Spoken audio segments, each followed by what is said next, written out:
नमः शिवाय गुरवे सच्चिदानन्दमूर्तये निष्प्रपंचाय शांताय निरालंबाय तेजसे। हरिओम प्रभु जी, आज के इस अध्यात्म परिषद में आप सबका स्वागत है। आज का प्रश्न वेस्ट बंगाल से प्रवीर बागची जी का है। उन्होंने पूछा है कि कैसे एक आदमी उसकी बहिर्मुखी इंद्रियों को अंतर्मुख करे। हमारी आंखें सुंदर वस्तु देखना चाहती है, कान अच्छी चीज सुनना चाहते हैं, जीभ स्वादिष्ट खाने को चाहती है। क्या निरंतर ध्यान जप ईश्वर नाम करने से ही इंद्रियों को उपराम किया जा सकता है, या तो इंद्रियों के ऊपर काबू कर सकते हैं? उसी बात को उन्होंने आगे इंग्लिश में भी पूछा है, लेकिन उसमें एक बात उन्होंने ये कही है कि external objects that give us pleasure and satisfaction, देखो यही एकमात्र बाधा है हमारे इंद्रियों के अंतर्मुख होने में, बहिर्मुखता को निवारण करने में। अगर कोई बाधा है तो बस यही है, external objects that give us pleasure and satisfaction. बाह्य जो विषय है, 5 हमारी इंद्रियां हैं, ज्ञानेंद्रियां, उस ज्ञानेंद्रियों के 5 विषय है, जैसे शब्द, स्पर्श, रूप, रस, गंध, ये 5 विषय है। शब्द कान का विषय है, स्पर्श त्वचा का विषय है, रूप आँख का विषय है, रस इस रसना का जिह्वा का विषय है, और गंध घ्राण का विषय है। तो हर एक इंद्रिय बाहर जाकर अपने विषय को ग्रहण करती है। एक ही पदार्थ में, पदार्थ का अर्थ पहले ठीक से समझ लो। पद का अर्थ, पद माने शब्द, जो शब्द हम बोल रहे हैं उसका अर्थ जो वह वस्तु है। जैसे हमने बोला घड़ा, तो घड़ा एक पद है, तो घड़ा पद का अर्थ होता है यह वस्तु, यह वस्तु पदार्थ है। तो हर एक पदार्थ में 5 इंद्रियों के 5 विषय रहे हुए हैं। जैसे समझो ये घड़ा है, तो आंख का विषय है कि दिखता है, इसका रूप और रंग हमें दिखता है, इसका आकार ऐसा है, इसका रंग गेरुआ है या लाल है समझ लो, और सूंघ कर पता चलता है कि इसकी गंध ऐसी है, और स्पर्श करके पता चलता है कि ये खुरदरा है, और चख कर पता चलता है कि इसका स्वाद कैसा है, कटहला या जो भी है। शब्द, स्पर्श, रूप, रस और गंध। तो इसका शब्द भी सुनाई देता है ना, इसको ऐसे करो तो इसके शब्द सुनाई देते हैं। ये मिट्टी के शब्द है, मिट्टी के घड़े के शब्द है। स्टील का घड़ा होता तो कोई अलग प्रकार का आवाज़ निकलती। तो 5 इंद्रियों के 5 विषय हर एक पदार्थ में रहे हुए हैं। इंद्रियों के विषय है, इंद्रियां अपने विषय को ग्रहण करने के लिए बाहर बाहर जाती है, लेकिन जाती क्यों है? अपने विषय उसको ग्रहण करने की जरूरत क्या है? ये आपने बता दिया कि एक्सटर्नल ऑब्जेक्ट्स, बाह्य पदार्थ, that give us pleasure and satisfaction, वह हमें प्लेजर मतलब खुशी और संतोष देते हैं। देखो महाराज, यहीं पर हमारी गलती है। हमें लगता है कि विषय हमें सेटिस्फेक्शन देते हैं, हमें प्लेजर देते हैं, हमें संतोष देते हैं, हमें सुख देते हैं। प्लेजर माने खुशी, आनंद, प्रसन्नता देते हैं।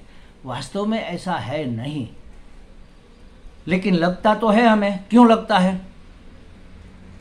ये सेटिस्फेक्शन माने कि संतोष और खुशी, प्रसन्नता हमारा स्वभाव है, हमारा स्वरूप है, लेकिन हमने मान रखा है अज्ञान के कारण कि विषयों में से मजा आ रहा है। रसगुल्ला खाया, आनंद आ गया। अगर विषय में खुशी होती, प्लेजर होता, अगर विषय में संतोष होता तो सबको मिलता, सब समय मिलता, हर एक स्थान पर मिलता। जैसे समझो कि कोई सिगरेट पी रहा है, क्यों पी रहा है भाई? उसको उसमें खुशी मिलती है, उसमें उसे आनंद मिलता है, उसमें उसे संतोष मिलता है।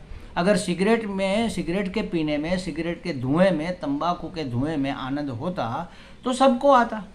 जिसको यह आदत नहीं है उसको तो उल्टी होती है, चक्कर आते हैं, उसको परेशानी होती है। अगर उसमें आनंद होता तो आनंद सबको क्यों नहीं आता।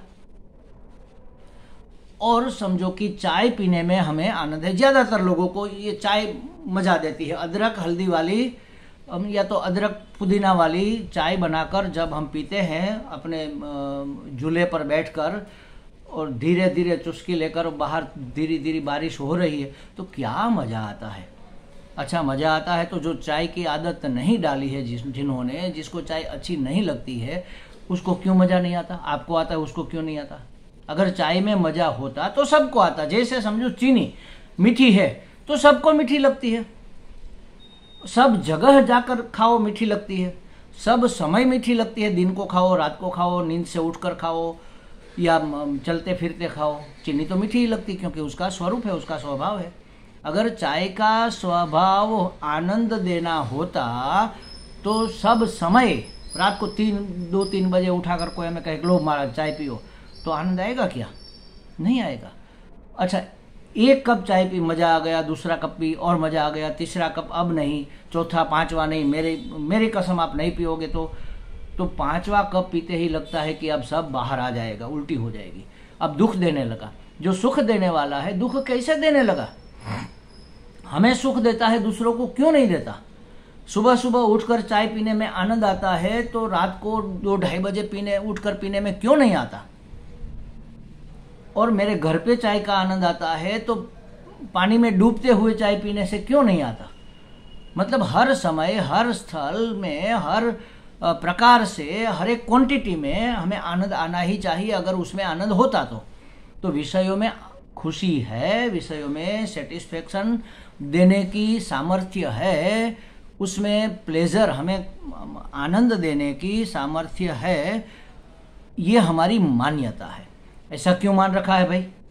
आनंद तो आता हुआ लगता है, अगर उसमें नहीं है तो कहाँ है।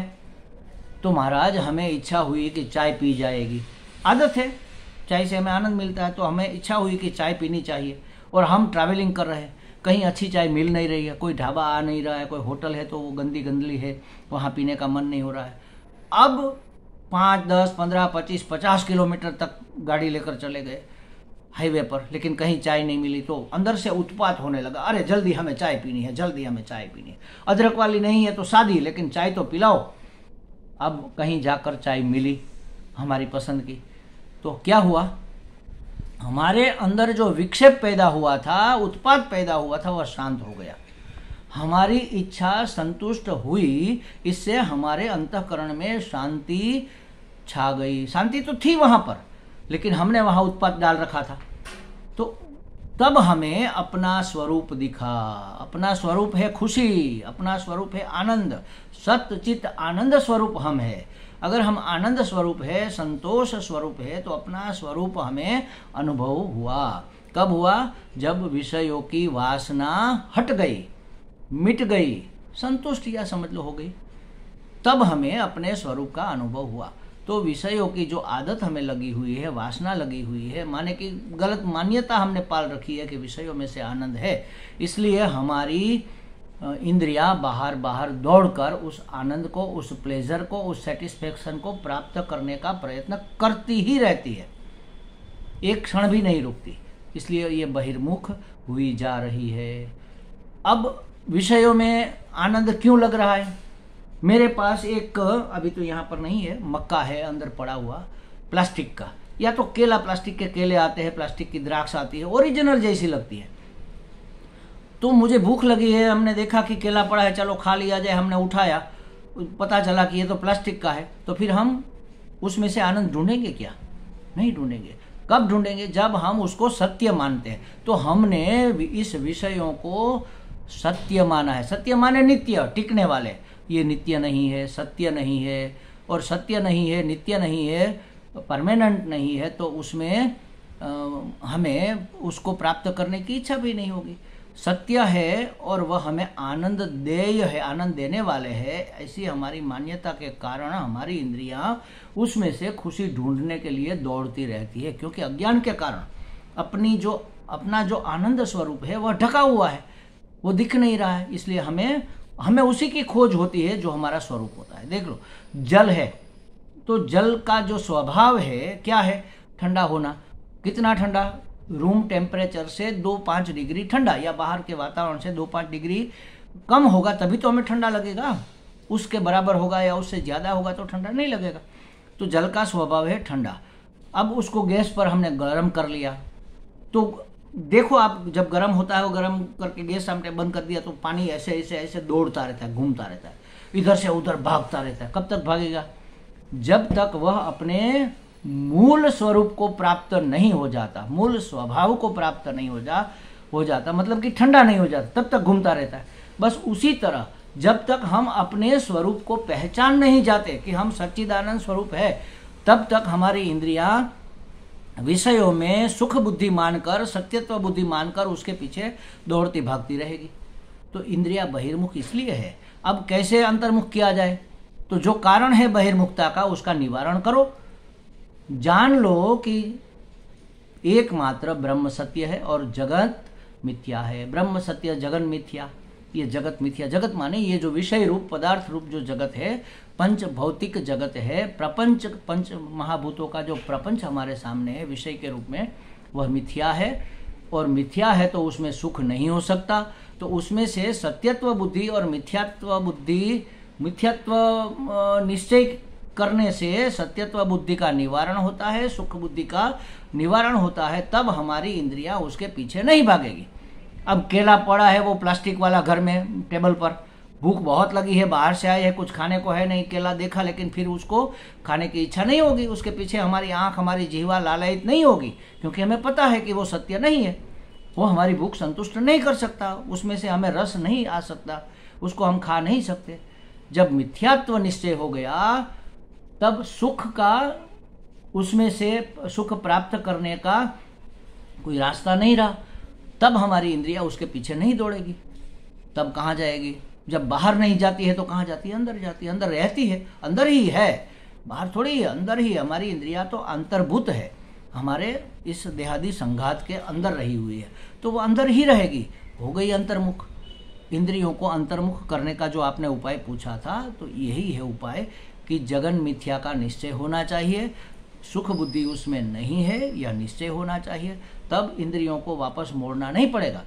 वरना आप जबरदस्ती तो कर सकते हैं, श्रम दम करके। श्रम माने मन में से उसकी वासना को निकाल देना, और दम माने आंखें मूंद लेना, कान बंद कर लेना, मतलब उसको रोक लेना अपनी इंद्रियों को। तो इस तरह रोक तो सकते हैं, लेकिन वो कितनी देर टिकेगा? समझ के साथ अगर किया हुआ कोई कार्य है तो वह परमानेंट होता है। तो आप जान लो और जानकर मान भी लो कि जगत मिथ्या है, उसमें सुख बुद्धि करना बेवकूफ़ी है।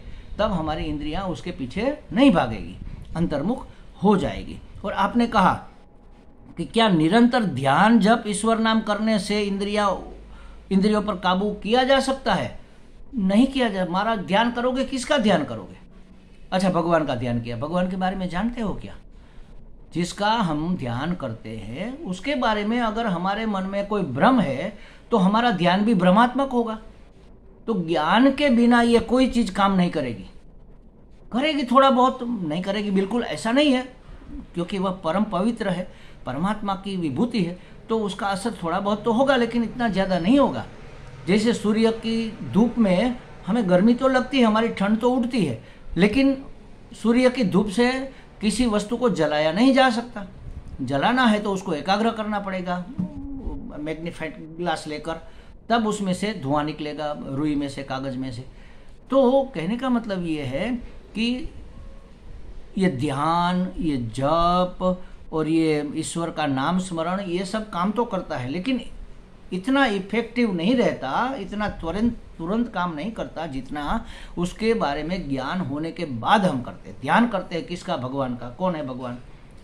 सत स्वरूप, चित्त स्वरूप, आनंद स्वरूप, एक रस सच्चिदानंद घन परमात्मा है, निर्गुण है, निराकार है, निर्विषय है, जो भी है परमात्मा। ये सगुण साकार क्या है? तो उसी ने लिया हुआ रूप है, परमात्मा का ये वेश है जो हमें दिख रहा है।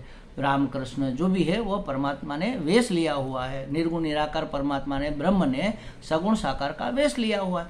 ऐसा जानकर फिर आप ध्यान करो तो उसके नाम रूप का ध्यान करते करते उसके अंदर उसके अधिष्ठान का ध्यान होने लगेगा, तब इंद्रियों को आराम मिलेगा।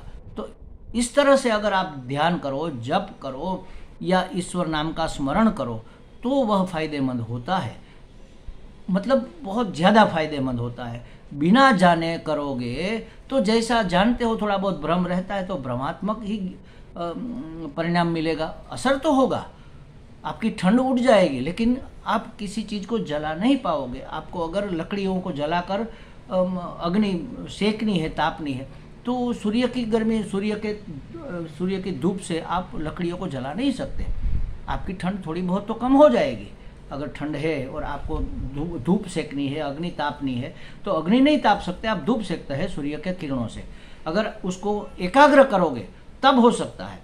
तो कहने का मतलब ये है कि आप पूरा का पूरा अगर जान लो, किसी मंत्र का अर्थ जान लो और उस अर्थ के अनुसंधान पूर्वक आप उसका जप, ध्यान या स्मरण करो तो फायदा बिल्कुल बहुत बड़े से बढ़िया होता है। ये हमारे शास्त्र दावे के साथ कहते हैं, हमारे सद्गुरु लोग कहते हैं कि अनुसंधान, अर्थानुसंधान पूर्वक किया हुआ ध्यान भक्ति ही है, समझ लो। वह निर्गुण निराकार परमात्मा की भक्ति है, सगुण साकार के रूप में रहे हुए परम चैतन्य की ये पूजा ही समझ लो, पूजा ही है, उसकी आराधना है, उसका अनुष्ठान है। ऐसा करने से हम अपनी इंद्रियों को अपने आप में रहने के लिए तैयार कर सकते हैं और मन को चंचल होने से निवृत्त कर सकते हैं। देखो, ये सब जानने मानने के लिए क्या करना होगा? अंतःकरण को शुद्ध करना होगा, मतलब राग द्वेष का निवारण करना होगा। अंतःकरण को पवित्र करना होगा। पवित्र करने के लिए क्या करेंगे? तो जैसे गीता जी है, तो गीता जी के 13वें अध्याय के 7वें श्लोक से लेकर 11वें श्लोक तक जो मूल्य दिए गए हैं, वैल्यूज दी गई है, उसको अपने जीवन में उतारना होगा। 17वें अध्याय के पहले 3 श्लोकों में दैवी संपत्ति का वर्णन किया गया है, उसको हमें अपने अंदर उतारना होगा। शुद्ध और पवित्र हुए बिना और चंचलता का निवारण करना होगा। मन चंचल है तो भगवान की उपासना करो। ये जो आपने ध्यान कहा ना, ध्यान जप करो, इससे मन की चंचलता कम होती है। तो शुद्ध और पवित्र और स्थिर एकाग्र अंतःकरण जब होगा तब आपको ज्ञान होगा, तब आपकी इंद्रियां बाहर नहीं भाग दौड़ करेगी। ब्रह्म सत्य जगन मिथ्या, ये कैसे पता चलेगा? अंतःकरण में शुद्धि होगी, पवित्रता होगी, मन स्थिर होगा, तभी तो आप इसको जान पाएंगे कि ब्रह्म सत्य कैसे है, जगत मिथ्या कैसे है। और तब बिना ज्ञान के कुछ नहीं होता महाराज। ये सब चीज़ें हैं, ये सहायक है हमारे अपने आप को जानने में, जीव को जानने में, जगत को जानने में, जगदीश को जानने में। और इस मार्ग में जानना ही मानना है और जानना मानना ही प्राप्त करना है। प्राप्त करने के लिए कहीं जाना आना नहीं है, अपना साधन तैयार करना है, अपना उपकरण जो है हमारा अंतःकरण है उसको तैयार करना है। शुद्ध, पवित्र और स्थिर एकाग्र करके हम जो चाहे उस सिद्धि को प्राप्त कर सकते हैं। हमें लगता है प्रवीर बागची जी को कुछ स्पष्टता हो गई होगी। हरि ओम।